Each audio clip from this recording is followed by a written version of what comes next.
What's up, Packers fans? Mark Oldacres here with another Packers prospects video talking about the defensive line position today and 5 players I think you need to know because they might just end up as Green Bay Packers.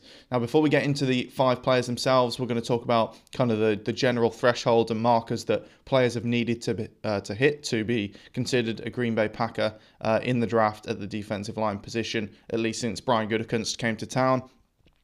Some of these even stretch back further than that, of course, to Ted Thompson. There's some argument here that you can kind of separate nose tackles, the bigger guys, and some of those lighter defensive tackles. No one on this list today is one of those big nose tackle kind of guys anyway. So we're kind of going to go with what I believe to be the sort of thresholds for the lighter guys, the guys that are around 300 pounds-ish or below, that the Packers have generally picked in the past. So, getting into it then, 6'2.5" seems to be the height kind of marker, which is 53rd percentile overall for defensive tackles. So it's around average. They don't like small guys. We've kind of noticed that at a lot of positions. So while there's been some talk about kind of a Byron Murphy or a Jason Newton in this draft, and maybe they could go with the defensive line position early, I'm not saying it won't happen. It definitely could. They have taken smaller guys going back to the Ted Thompson era of kind of a Mike Daniels, but that was in the 4th round.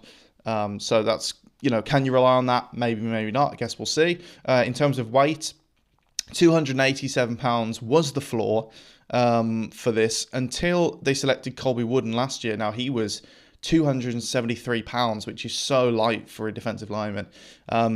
Interestingly with him, if you class him as a defensive end, he hits everything they look for as kind of an edge rusher body type. So I've kind of chosen to ignore him from this position group and kind of say that they just saw him as a pass rusher and that he fit their defensive end kind of body type, even though he has played almost exclusively inside for the Packers since he joined. That's just kind of how I'm rationalizing it. Could be totally wrong on that. I guess we'll find out more again as we get more information over the years. The actual athletic tests that they seem to care about the most, the 40 and the 10-yard split are big ones actually for this position. Now you might think, why does a defensive lineman need to run 40 yards? If they are, something's gone very wrong. And that is true, but it's obviously a good test of just how well you move and your general athleticism. Since Brian Gutekunst took over, the 40-yard dash for guys that he selected, it's been in the 67th percentile at the position or better. The 10-yard split's been the 61st percentile. And then kind of one of each of the agility and explosion drills they seem to care about more than the other. So for the 3-cone, it's 67th percentile. They don't really care about the short shuttle that much, it has seemed, since Gutekunst has been in place. And then 56th percentile in the broad jump. So some of these are obviously higher than others, but you put them all together and it's not that easy to kind of hit all of these marks, but some guys in this class did, and that's who we're going to talk about. So first up is Chris Jenkins from Michigan.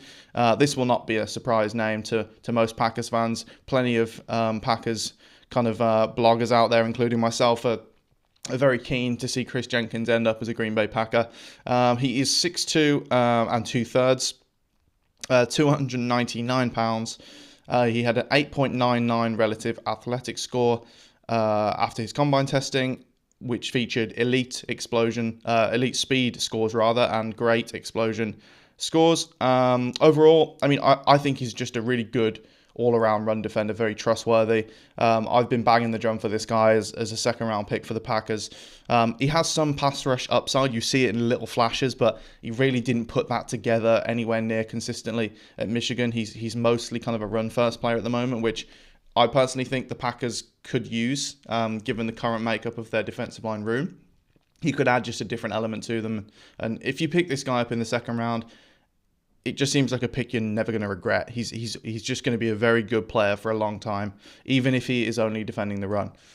Moving on to Ruke Orhorhoro, which is just the best name in the draft, probably. It's up there anyway, from Clemson.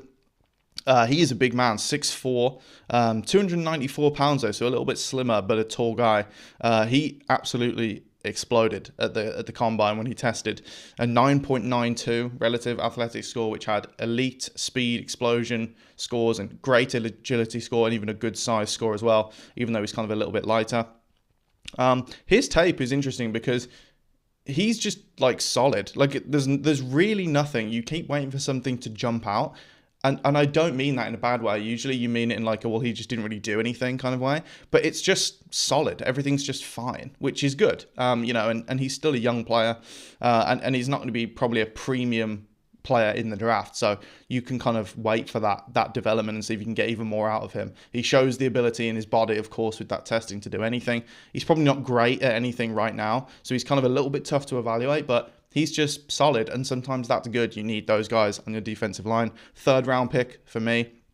I don't know if he'll actually make it that far now after the testing, but that is the kind of caliber of player that he is, in my opinion. Moving on to Gabe Hall from Baylor. We're into kind of day 3 guys now, and these guys, they've all got something okay, maybe they're not perfect players, but you know, you talk about the upside here and potential for them to grow long term and just kind of add another body to the room. Gabe Hall, 6'6", just over 291 pounds. So again, a kind of taller, slimmer guy at the position. A 9.25 RAS, elite explosion, great speed, good size and agility. He has some power. You really see that on the tape, and some athleticism. You can see that too. There's a little bit of pass rush there. There's nothing outstanding. Again, this is more of a project kind of player. The run game is okay. It's not consistently reliable at this point. And again, this is a guy you want to grow within your system and hope he gets better over time. He's a round 4 player for me, as is the next guy we're going to talk about, Mason Smith from LSU. 6'5", 306, and he just looks odd. Like his body composition, he looks very long. He really does when you watch him. 8.46 RAS, great size, good speed, explosion and agility. So again, he hits all those things. He's just very athletic all around. He has some power. Again, you can see that at that size. You can see he really does pop. And he's got some talent in his hands too. He can win with them. You do see it. But I think this is because of his size. He kind of lacks that anchor in the run game to really kind of plug and hold gaps. Just because often it's low man wins, you know, when you get in the trenches, and if he's going up against guards that are maybe smaller than him and heavier than him, they can leverage him and kind of move him off his spot a bit. He didn't play with technique kind of as consistently as I would have liked to see him do so when I watched him on tape. And I don't think he's kind of agile enough that you're going to move him out to the edge or anything like that. So he's a little bit... He's not my favourite player in this draft, I will say, but I believe the Packers have had him in on a visit. He's very much a Packers type and the kind of player that they could get in their system and once again develop over time. Round 4 grade for me. I know he'll probably go earlier than that. He's got a higher grade than that for a lot of people, but he was just a little bit too inconsistent for my liking. And then finally, Jaden Crumedy from Mississippi State, 6'3" and 2/3, 301 pounds, a 7.54 RAS, which featured a great speed score, good size, explosion and agility, all in the good category. Again, power. You see that he has the power. There wasn't a ton on tape that really popped or you thought he's going to be able to win with that, you know, at the NFL.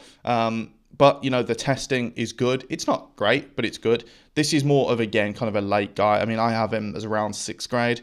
This is kind of a add him to the room. You know, if you haven't addressed the position and you get later in the draft and this is kind of what you get to, you want to add somebody to the room. Is he going to make the roster or not? TBD on that. But again, if not, he probably ends up on the practice squad, doesn't get poached by another team, and you look to kind of develop him down the line when a couple players have dropped off the roster that maybe are on there right now. So that is the 5 players at the defensive line position that I think you need to know, because they just could end up being Green Bay Packers. They hit kind of everything that they generally look for. So listen out for those names on draft night. If you enjoyed this video, make sure to leave a like in the section below and leave a comment as well. Any players that you think I might have missed that you think are kind of Packers types, or anyone that you just want to see the Packers go after at the defensive line position in this draft. You can check out my stuff over at CHTV and follow me on Twitter at Mark Oldacres. Thanks for watching, guys. Go Pack Go.